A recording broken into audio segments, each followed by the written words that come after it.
If you want to give your home some character and warmth on a budget, the thrift store is the place to go. Today I'm going to take you along with me as I shop the thrift store, find some home decor items, do a few simple DIYs, and transform our breakfast nook on a budget. I am heading to Value Village because I donated some things, so I have the 20% off coupon. I'm going to use it today to pick up some things to give our breakfast nook a refresh. I love our breakfast nook, but just like our kitchen did, it feels a little bit cold because we're using lots of blacks and whites. So I want to add some warmth. I'm hoping to find some things that have some browns in them, maybe some textured things like wicker, tufting, and other textures. So let's see what we can find at the thrift store. Before going into the thrift store, I recommend searching for some inspiration. I found some inspirational images on Pinterest and Instagram. I love the look of these few breakfast nooks because they have a little bit of character. They have some old, they have some new. I want to use these as inspiration when I'm looking in the thrift store to see if I can find similar items or items that maybe I could do a little bit of sewing, painting, upcycling to make them look similar. I love this handmade pottery jug. I think this would be fantastic for the centerpiece in my breakfast nook. It has just that little bit of brown in it that I want to add in here, plus it has the handmade charm that I think is going to take my nook to that next cozy level. When thrifting, I recommend going to all of the textile aisles. So check out the towels, the tablecloths, the fabric, the blankets, the sheets. You might be able to find the perfect fabric that you can use for things like throw pillows, napkins, tablecloths. And I found this textured towel that I actually think can make a really fabulous throw pillow and add that texture I think my nook needs. Plus I found this plaid or this striped fabric.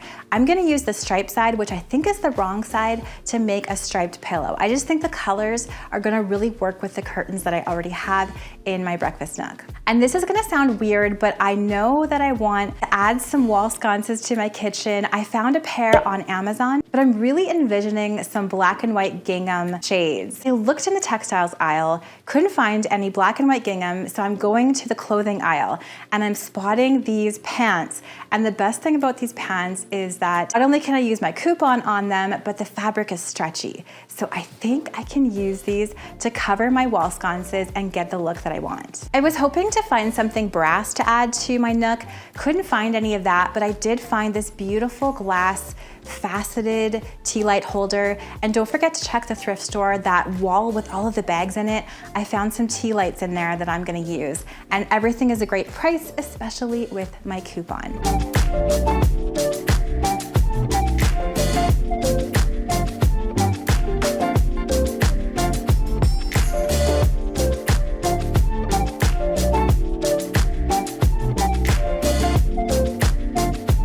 Now that I'm back in my studio, I am taking those gingham pants, I am cutting the bottoms off, and I'm just making sure that they are a little bit taller and longer than my shades. I found these wall sconces on Amazon.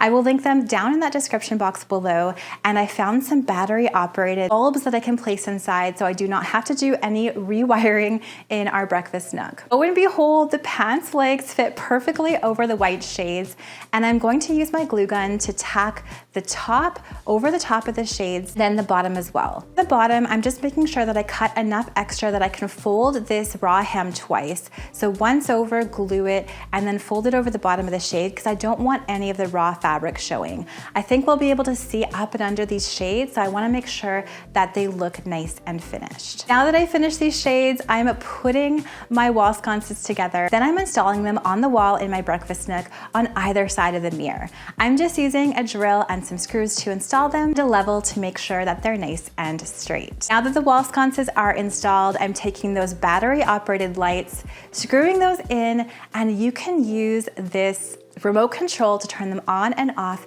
There's also a dimmer setting. So I love this. You can recharge the light bulbs. This is gonna be a really great way to add that warmth and coziness I'm seeking for this space. Plus, it's always a good idea to add layers of lighting. I have learned this over the years doing home styling. You want that overhead light, you want that accent light, and you wanna be able to dim the lights for that mood. Now with the pants, I'm just cutting a little piece of the pant leg off, and I had this little bunny ornament from Dollarama a few years ago.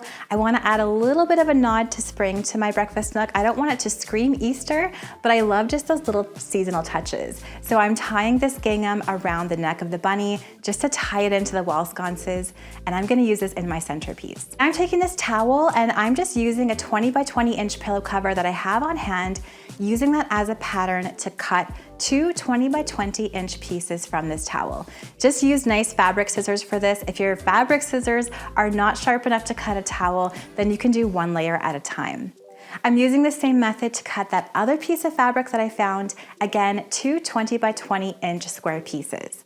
I'm gonna make some throw pillows. Now, you probably know that I'm a little bit obsessed with throw pillows. They're a really great way to update your space on a budget, especially if you can use fabric or towels or whatever you can find from the thrift store that matches your aesthetic. I'm gonna sew these, but I do have a ton of tutorials on my blog and here on my YouTube channel for no-sew pillows, for pillows with zippers, for pillows made with fabric glue, all of that. So I will link to my favorite tutorials down in the description box below. For this one, I'm gonna use my sewing machine, and I am going to do no type of fastener. So I just wanna leave a hole in it, and I'm gonna put a pillow form inside and hand sew it shut. If I wanna wash these, I'm gonna either undo the stitching and wash the cover or wash the whole pillow all in one piece. Now that the towel is cut, I'm placing it right sides together and then sewing all the way around the perimeter, making sure to leave about an 8 to 10 inch hole, clipping all the corners so that when I turn this right side out, the corners are nice and crisp. Now I'm just using a 20 by 20 inch insert, putting that inside, and then using a needle and thread to sew that hole shut. I'm doing exactly the same thing with the other fabric that I got. Again, I'm gonna use the wrong side of this fabric because I want those stripes to show. I love this sort of charcoal and gold combo of this fabric, and I think it's gonna add just that pop that my nook needs. So now on my breakfast nook bench, I'm able to put the pillows that I already had on there, the one that matches the drapes, and then I'm adding these DIY pillows, plus this striped one from Amazon that I bought last year. And I just love this mix and match combo. There's no two pillows alike, but I feel like all of the patterns and all of the colors really play well together, and it's just so much more interesting than it was before. So my dream was to get these vintage chairs that I found at a thrift store in Edmonton. And I thought about it and I thought about it. They're quite expensive. They're so beautiful. But then I thought, you know what? I don't want to spend that money on chairs. I have chairs. I have these hoop back. They're not quite as amazing as the vintage ones that I would love to get, but these hoop back chairs have been in my family for years and years. I had them kind of around, so I'm just gonna swap my upholstered chairs with these ones just for a different look. I love playing musical chairs, and this is no exception. It just kind of adds a little bit more character to this space, and I actually like the black chipping paint on these to add that worn and welcoming look. Because the chairs are a smaller scale, I'm taking the leaf out in this table and making it smaller. All 5 of us can still fit around it, and I can add the leaf back if I want to. But I feel like this smaller round table with these smaller chairs, the scales kind of work better together. If you want to add texture to your space, getting wicker baskets is the way to do it. The thrift store always has tons, so check that out. I found this beautiful round one at Valley Village, and I'm going to use it as the base of my centerpiece on the table.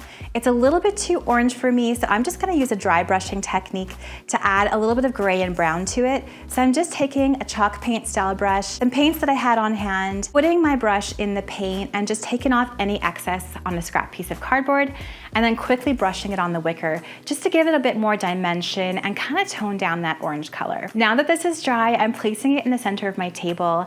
I'm adding this beautiful vase that I found, and then I had these dried bunny tails, which are kind of that nod to spring again, which I love. Not overt, but just subtle, and I'm cutting them to size and adding them to this vase. I love, again, the texture it's adding. I just feel like this space needed, if I haven't said it enough, more texture, and I thought adding these bunny tails in the vase was a great way to do it. Then I'm adding my little dollar store bunny with the gingham bow. I'm adding a thrifted candle holder to add that smooth texture to the space, and I thrifted the votive as well, placing that all in the center, and I love how these all play together. So as a reminder, here is how my breakfast nook looked before this thrifted refresh, and here is how it looks now.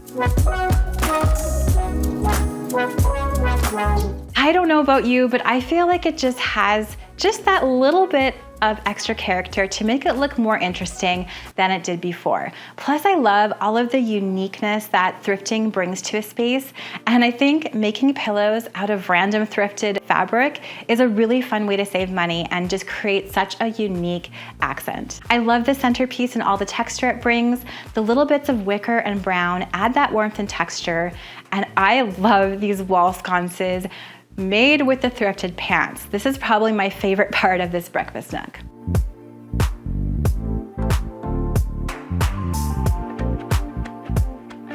Thank you so much for watching today's video. I hope you enjoyed my thrift store finds and my flips. Let me know what you think of the breakfast nook refresh and what part was your favorite down in those comments below. I would love to know. Now my breakfast nook matches my kitchen so much better. I gave my kitchen a refresh last month. If you haven't checked that out, make sure to watch this video right up here where I share the whole process of how I upgraded my 11-year-old IKEA kitchen, and I'll see you in the next video.